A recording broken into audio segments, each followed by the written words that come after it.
Bismillahirrahmanirrahim. Assalamualaikum warahmatullahi wabarakatuh. Perkenalkan, saya Wahyu Dwi Kurniawan, mahasiswa program studi S3 Pendidikan Kejuruan, Sekolah Pasca Sarjana Universitas Negeri Malang. Di sini saya akan memaparkan hasil makalah yang telah saya susun yang berjudul Tantangan Faktor Pendukung dan Penghambat Inovasi Pendidikan Vokasi.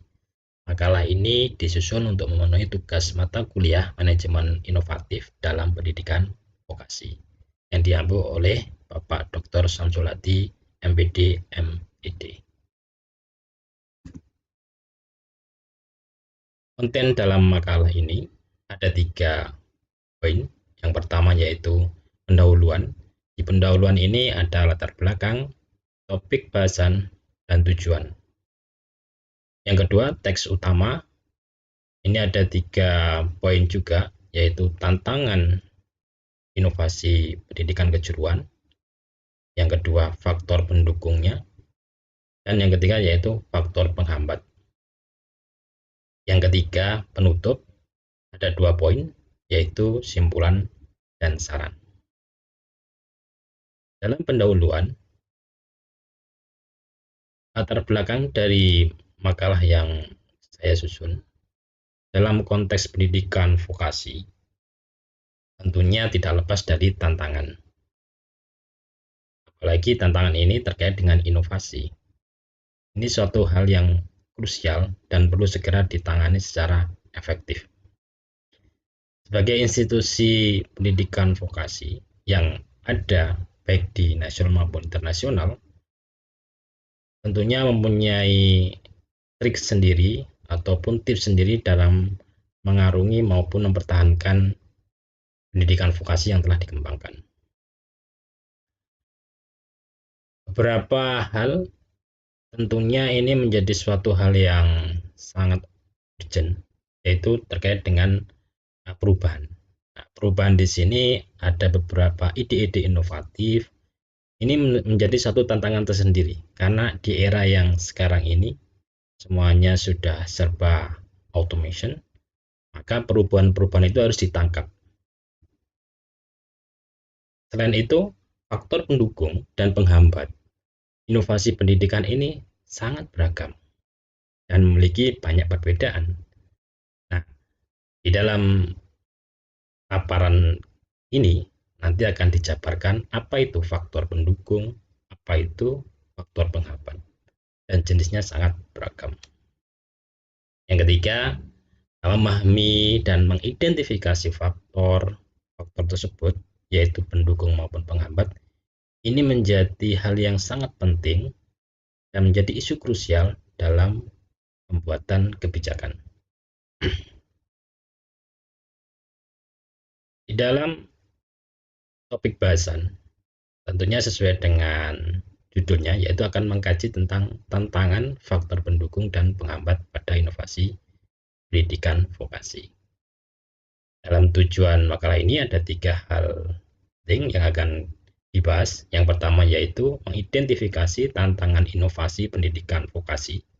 Yang kedua, mengidentifikasi faktor pendukung inovasi pendidikan vokasi. Dan yang ketiga, mengidentifikasi faktor penghambat inovasi pendidikan vokasi. Mari kita bahas satu persatu agar ketiga poin besar ini bisa terjabarkan dengan baik. Di dalam teks utama yang sudah tadi saya singgung di awal, yaitu tentang tantangan inovasi pendidikan vokasi. Tidak bisa kita pungkiri, perkembangan teknologi yang berkembang sangat masif dan cepat. Ini menjadi tantangan tersendiri, tidak hanya di pendidikan inovasi, pendidikan vokasi. Di semua bidang pasti akan menjadi poin penting dan menjadi tantangan bagi semuanya. Bagaimana memanfaatkan teknologi ini agar bisa menjadi suatu supporting yang positif. Tantangan selanjutnya yaitu selama ini kita ketahui kurikulum itu ada yang memang tidak cocok, kurang cocok dengan kebutuhan yang ada di industri.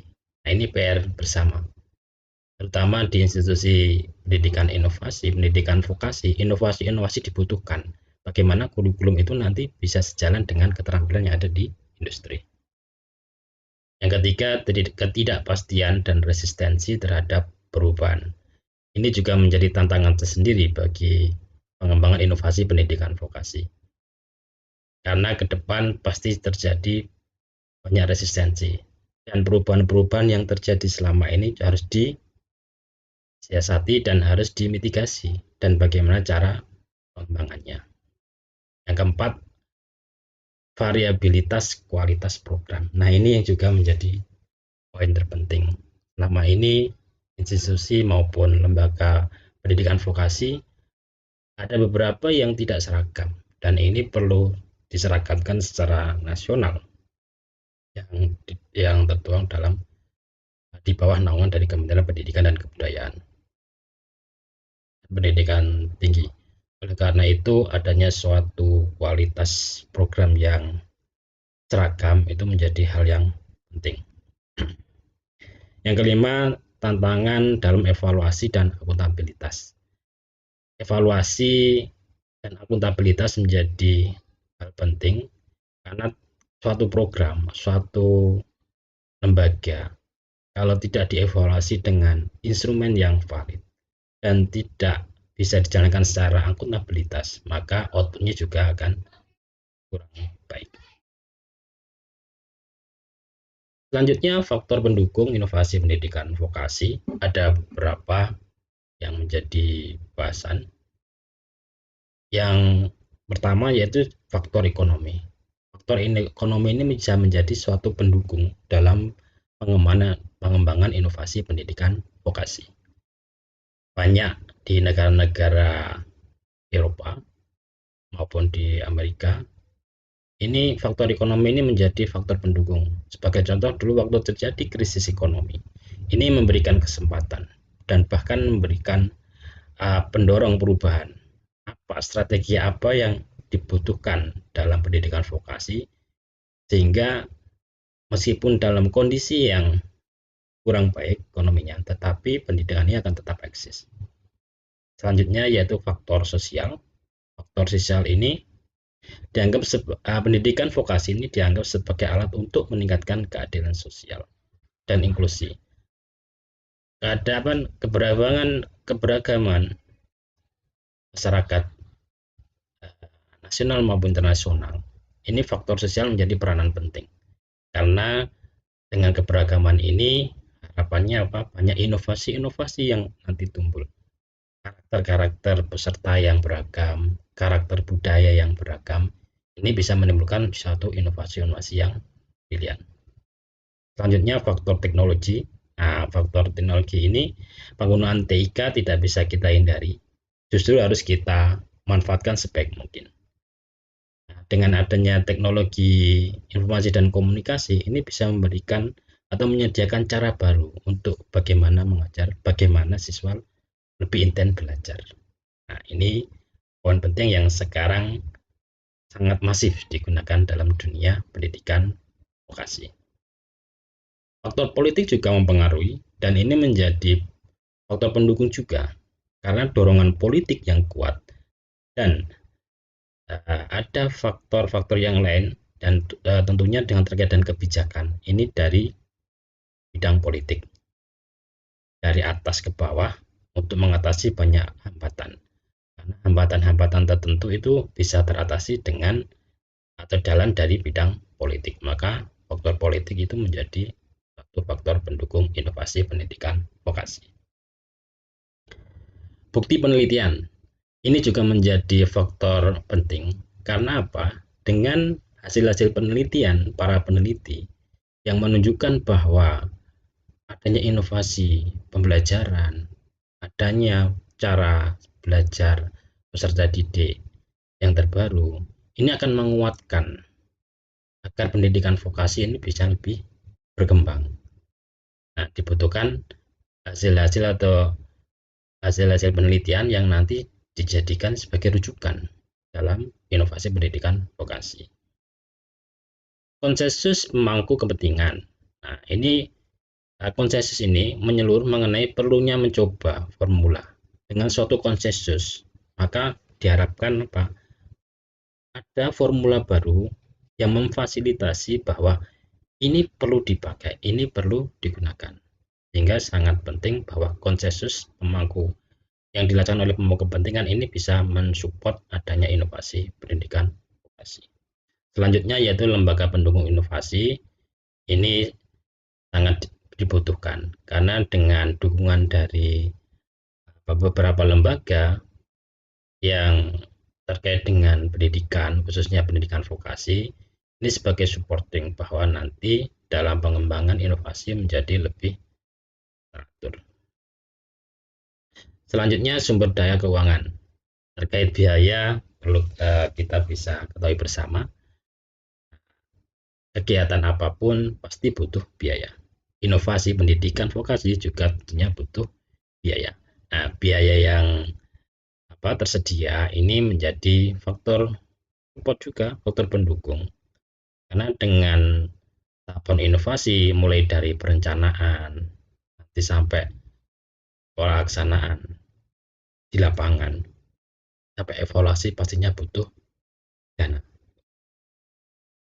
Yang terakhir yaitu kapasitas berinovasi. Kapasitas ini tentunya bagaimana manajemen dalam pengelolaan dan mengarahkan proses ini menjadi hal yang penting. Karena apa? Dengan kapasitas yang bagus, manajemen yang bagus, maka inovasi-inovasi ini bisa tumbuh dengan baik, khususnya dalam pengembangan pendidikan vokasi. Setelah kita membahas faktor pendukung, tentunya ada faktor penghambat inovasi pendidikan vokasi. Yang pertama yaitu faktor ekonomi. Faktor ekonomi ini selain juga menjadi faktor pendukung, bisa jadi menjadi faktor penghambat. Biaya merupakan hambatan. Ini jelas tidak bisa kita hindari lagi. Bagaimana pengelolaan atau manajemen keuangan yang baik, maka itu bisa mendukung. Tetapi bisa berlaku kebalikannya. Kalau tidak dikelola dengan baik, maka justru menjadi penghambat. Faktor selanjutnya yaitu inovasi jangka pendek dengan mengorbankan visi jangka panjang. Ini yang beberapa pemangku kebijakan pernah juga atau ada yang melakukan, dan ini sangat merugikan bagi inovasi pendidikan vokasi. Selanjutnya faktor sosial. Faktor sosial ini termasuk isu-isu yang terkait dengan demografi. Contohnya penurunan tenaga kerja.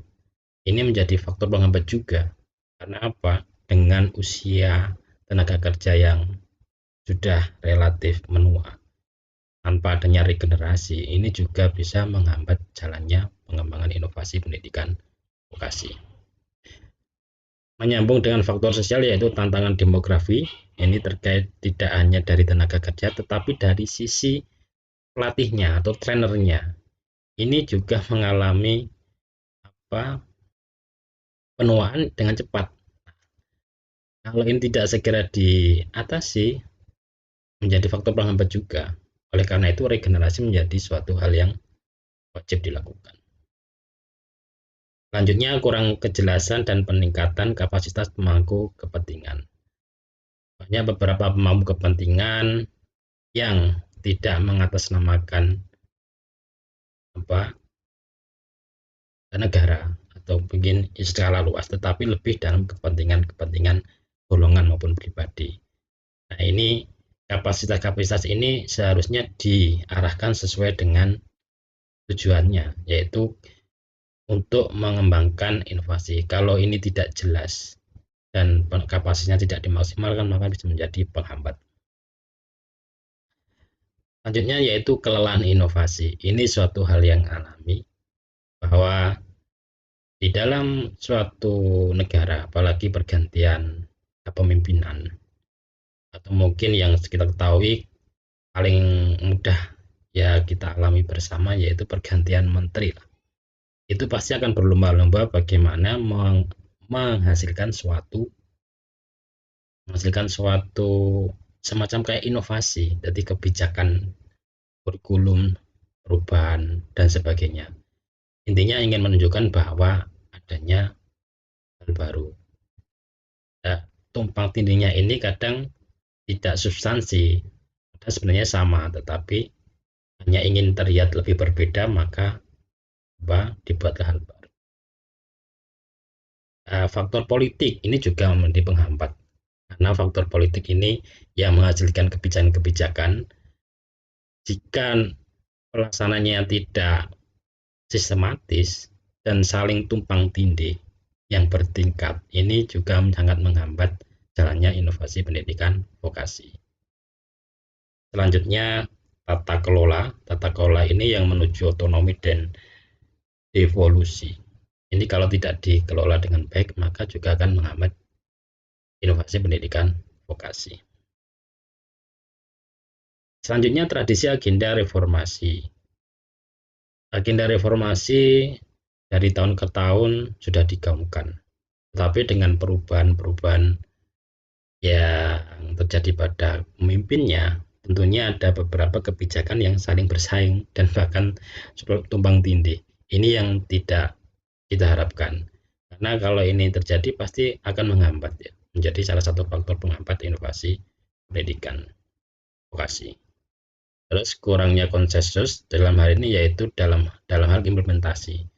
Sudah dirancang sistem sebaik mungkin, sudah diisi, tetapi ketika implementasi nanti terjadi jalan buntu. Selanjutnya, mekanisme akuntabilitas yang membatasi risiko. Ini juga menjadi faktor penghambat. Selanjutnya, kurangnya bukti penelitian dan evaluasi yang konsisten. Bukti-bukti penelitian yang harapannya itu bisa menguatkan, tetapi kalau ini semakin minim, bukti-buktinya lemah dan tidak ada konsistensi, justru bisa menjadi faktor penghambat. Selanjutnya ada beberapa pemikiran-pemikiran baik pribadi, individu maupun organisasi. Ini juga menjadi penghambat serius dalam inovasi pendidikan vokasi. Di antaranya yaitu ketidakmauan atau ketidakmampuan untuk beradaptasi dengan perubahan. Ada beberapa individu yang tidak mau dengan perubahan, meskipun perubahan itu sebenarnya positif. Nah, sifat-sifat ini yang kekeh pada pendirian yang masih tradisional itu juga akan bisa menghambat inovasi pendidikan vokasi. Selanjutnya hanya fokus pada satu isu. Nah, padahal isu di luar itu banyak, tetapi masih terkungkung pada satu isu. Ini juga bisa menghambat inovasi pendidikan vokasi. Kecenderungan yang mengabaikan aspek penting. Biasanya ini lebih condong ke jangka pendek, tidak mementingkan jangka panjang. Sehingga apa? Yang justru sudah di planning jauh-jauh itu tidak terlaksana dengan baik karena mengutamakan jangka pendek. Kurang informasi sebagai dasar pengambilan keputusan. Ini juga sangat berbahaya karena apa? Keputusan itu kan akan dilaksanakan produk dari suatu misalnya di politik. Kalau informasi data-data yang digunakan sebagai pengambil keputusan ini tidak valid atau kurang, maka hasil putusannya bukan bisa jadi apa? Nanti tidak maksimal dan bahkan bisa menjadi bumerang. Ini juga perlu diperhatikan. Ada juga sikap atau pandangan yang seseorang maupun organisasi itu tidak memberi ruang bagi individu yang berpikir secara berbeda. Nah, sebenarnya individu ini positif, tetapi karena nggak suka atau apa, emang sifat dasarnya itu pribadi tersebut tidak memberi toleransi atau apa, sehingga ya sudah gini aja, jangan membuat argumen yang berbeda yang justru tidak tahu atau mungkin hasilnya seperti apa juga nggak jelas. Nah, pikiran-pikiran ini bisa menghambat inovasi pendidikan vokasi. Tadi hampir sama, yaitu terlalu berfokus pada hasil jangka pendek. Selanjutnya yaitu masih mempertahankan tradisi lama. Nah, tradisi lama yang eranya dulu misalnya 2000-an, awal 2000 dan sekarang 2024 tetapi tidak mau memperbarui, maka di sini menjadi apa? Juga penghambat.